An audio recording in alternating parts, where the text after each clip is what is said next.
السلام علیکم friends, Pakistan navy نے نیول ایویشن بیس پر آج 5واں ATR-72 ایئرکرافٹ اپنے فلیٹ پہ باقاعدہ شامل کر دیا ہے۔ اس طیارے کی تمام تر صلاحیتوں اور سسٹمز پر تفصیلاً بات کریں گے۔ اس کی میری ٹائم رول میں کنورژن، ویپن اور الیکٹرانک سپورٹ میجرز کو بھی ڈسکس کیا جائے گا۔ So let's start.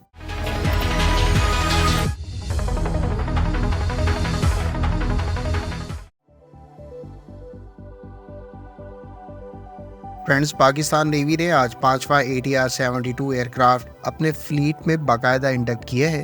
اس طیارے کی پاک نیوی میں فارم انڈکشن سے متعلق تقریب آج کراچی میں منعقد کی گئی۔ اس تقریب میں chief of the naval staff admiral Naveed Ashraf نے بطور مہمان خصوصی شرکت کی۔ اس طیارے میں ڈے اینڈ نائٹ فلائنگ صلاحیت موجود ہے، جبکہ اس کو لاجسٹک سپورٹ، میڈیکل ایویکویشن اور جنرل ایویکویشن کے علاوہ ٹریننگ مقاصد کے لیے استعمال کیا جا سکتا ہے۔ پاکستان نیوی گزشتہ کچھ عرصے سے مختلف ذرائع سے ATR-72 طیارے ایکوائر کر رہی ہے، جن کو بعد میں مختلف سسٹمز، اکوپمنٹ اور ویپن سے ماڈرنائز کرنے کے بعد میری ٹائم ریکانیسنس اور اینٹی سب مرین وارفیئر رول میں استعمال کیا جا رہا ہے۔ یہ اس سیریز کا 5واں طیارہ ہے جس کو PIA سے ایکوائر کیا گیا ہے۔ اس سے پہلے کے ATR-72 طیارے دیگر ذرائع سے ایکوائر کیے گئے تھے۔ اب ہم اس سے پہلے اس سیریز کے خریدے گئے ATR-72 طیاروں اور ان کی میری ٹائم رول میں کنورژن، ویپنز اور اس کے سسٹمز کے علاوہ ریڈار پر تفصیلاً بات کر لیتے ہیں۔ فرینڈز، ATR-72 دراصل ایک twin engine turboprop passenger aircraft ہے۔ اس طیارے کو دراصل ATR نے مینوفیکچر کیا ہے، جو بنیادی طور پر ایئر بس اور لینارڈو کا جوائنٹ وینچر ہے۔ ATR-72 ATR-42 پر بیسڈ ہے۔ 1988 میں فرسٹ فلائٹ کے بعد اس طیارے کے اب تک 1000 سے زائد یونٹس مختلف کسٹمرز کو ایشیا، یورپ اور دیگر خطوں میں ایئر لائنز کو ڈیلیور کیے جا چکے ہیں۔ کمرشل ایئر کرافٹ ہونے کی وجہ سے اس طیارے کی دیگر tailor made military aircraft سے آپریٹنگ کاسٹ کم بتائی جاتی ہے، اور اس طیارے کی کمرشل استعمال میں کامیابی کو دیکھتے ہوئے بہت سے ممالک نے اس کو عسکری مقاصد کے لیے بھی استعمال کرنا شروع کر دیا ہے۔ اٹالین کمپنی لیونارڈو نے اس طیارے یعنی ATR-72 پر بیسڈ میری ٹائم پیٹرول ایئر کرافٹ متعارف کروایا، جس کو ATR-72 MP یا پھر P-72 بھی کہا جاتا ہے۔ اسی طرح سے جرمن کمپنی رین لینڈ سروس نے اس کو عسکری استعمال کے لیے کنفیگر کیا، جس کو RAS-72 میری ٹائم پیٹرول ایئر کرافٹ کہا جاتا ہے۔ پاک نیوی نے اپنے سی ایگل کے لیے RAS-72 کا ہی انتخاب کیا، جس پر ہم آگے چل کر تفصیلاً بات کریں گے۔ اب ہم اس طیارے کی بنیادی خصوصیات کو ڈسکس کر لیتے ہیں۔ RAS-72 کو twin Pratt and Whitney PW-127 engine سے پاورڈ کیا گیا ہے، جس میں سے ہر ایک انجن 2750 ہارس پاور جنریٹ کرتا ہے۔ اس طیارے کی زیادہ کروزنگ سپیڈ 465 کلومیٹر پر آور اور یہ میکسیمم 25,000 فیٹ کی بلندی پر پرواز کر سکتا ہے۔ اس کی 5000 فیٹ کی بلندی پر انڈیرنس 5 آورز ہے، جبکہ اس کا ٹیک آف ویٹ 23,000 کلو گرام ہے۔ رین لینڈ ایئر سروس کے مطابق RAS-72 پر 4 ہارڈ پوائنٹ آفر کیے جا سکتے ہیں، جبکہ فرنٹ کے 2 ہارڈ پوائنٹس پر لائٹ ویٹ ٹارپیڈوز کو کیری کیا جا سکتا ہے۔ ریئر پر موجود 2 ہارڈ پوائنٹس کو لائٹ ویٹ اینٹی شپ کروز میزائل سے بھی لیس کیا جا سکتا ہے۔ اس صورت میں RAS-72 کو میری ٹائم سرویلنس کے علاوہ اینٹی سب مرین اور اس کے علاوہ اینٹی سرفیس رول میں بھی استعمال میں لایا جا سکتا ہے۔ فرینڈز، RAS-72 کو اٹالین کمپنی لینارڈو کے سی سپرے 7300E ریڈار سے اکوپ کیا گیا ہے۔ یہ بنیادی طور پر ایک AESA ریڈار ہے، جس کو سرفیس سرویلنس اور ٹارگیٹنگ کے لیے استعمال کیا جاتا ہے۔ اسی ریڈار کو لینارڈو کے میری ٹائم پیٹرول ایئر کرافٹ یعنی P-72 پر استعمال کیا جاتا ہے۔ اس ریڈار کی زیادہ رینج 590 کلومیٹر سے زائد بتائی جاتی ہے۔ اس ایکس بینڈ ریڈار میں سنتھیٹک اپرچر ریڈار موڈ بھی آفر کیا جا رہا ہے، جو high resolution ground images provide کرتا ہے۔ لہٰذا اس ریڈار کو لینڈ اور سی دونوں میں سرویلنس آپریشنز کے لیے یوز کیا جا سکتا ہے۔ RAS-72 پر کئی طرح کے of the shelf sub systems offer کیے جا رہے ہیں، جس میں اٹلی، جرمنی اور برطانوی کمپنیوں کے سسٹمز شامل ہیں۔ RAS-72 electronic support measure suite سے اکوپڈ ہے، جو الیکٹرانک انٹیلیجنس اکوپمنٹ اور ڈیفینسو ایڈ سسٹمز کا مجموعہ ہے۔ یہ دونوں سسٹم یعنی ESM اور DAS اٹالین کمپنی الیکٹرانیکا نے پرووائڈ کی ہے۔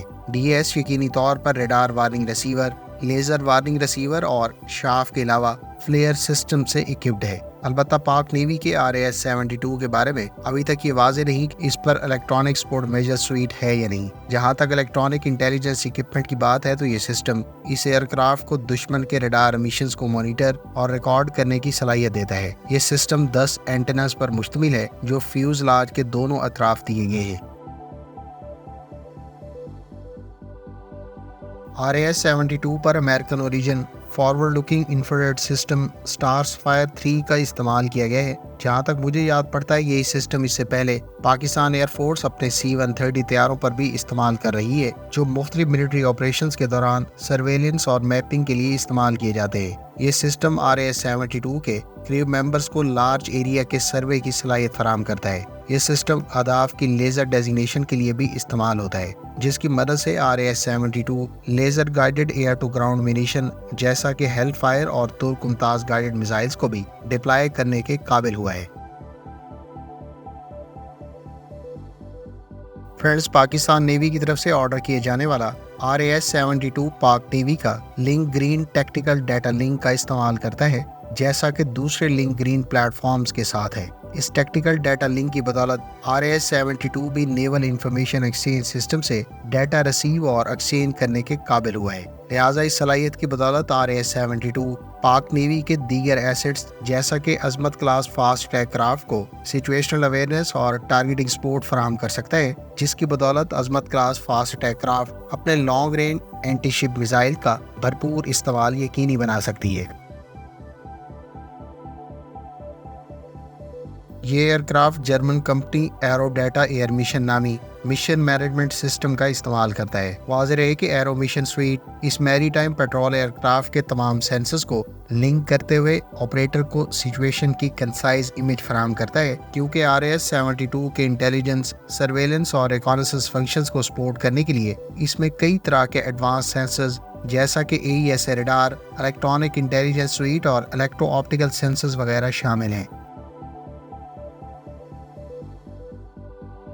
فرینڈز، پاک نیوی کے RAS-72 سی ایگل کو سیٹلائٹ کمیونیکیشن سسٹم سے بھی اکوپ کیا گیا ہے۔ اس میں غالباً KU بینڈ ٹرمینلز کا استعمال کیا گیا ہے اور اس کی بنیادی وجہ پاک SAT-1R کا KU بینڈ ٹرانسپونڈرز کا استعمال ہے۔ سیٹلائٹ کمیونیکیشن RAS-72 کو beyond line of sight communicate کرنے اور سینسر فیڈز ٹرانسفر کرنے کے قابل بناتی ہے۔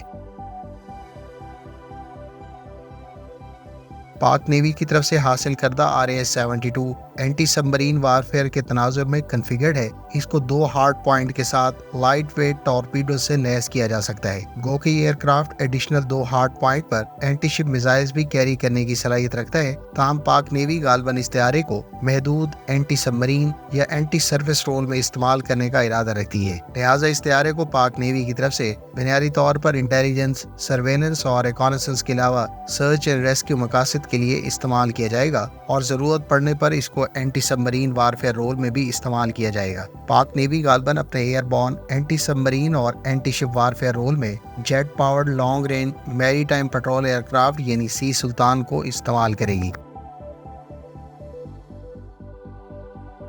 فرینڈز، پاک نیوی ابھی کے لیے 4 سی ایگل یعنی RAS-72 میری ٹائم پیٹرول ایئر کرافٹ باقاعدہ انڈکٹ کر چکی ہے، جبکہ اس 5ویں طیارے کو ہو سکتا ہے نیئر فیوچر میں میری ٹائم رول میں کنورٹ کیا جائے۔ ابھی تک یہ واضح نہیں کہ مزید کتنے سی ایگل آرڈر کیے جاتے ہیں، جبکہ دوسری جانب Sea Sultan long range maritime patrol aircraft programme بھی اس وقت پائپ لائن میں ہے۔ امید ہے اس ویڈیو سے آپ کو پاک نیوی کے سی ایگل RAS-72 میری ٹائم پیٹرول ایئر کرافٹ کی صلاحیتوں، اس کی افادیت اور ممکنہ رول کے بارے میں بہت کچھ جاننے کا موقع ملا ہوگا۔ کمنٹ باکس میں اپنی رائے کا اظہار ضرور کریں۔ اگر یہ ویڈیو اچھی لگی تو اس کو لائک اور شیئر ضرور کریں۔ ملتے ہیں نیکسٹ ویڈیو کے ساتھ، اپنی دعاؤں میں یاد رکھیے گا۔ اللہ حافظ۔ پاکستان زندہ باد۔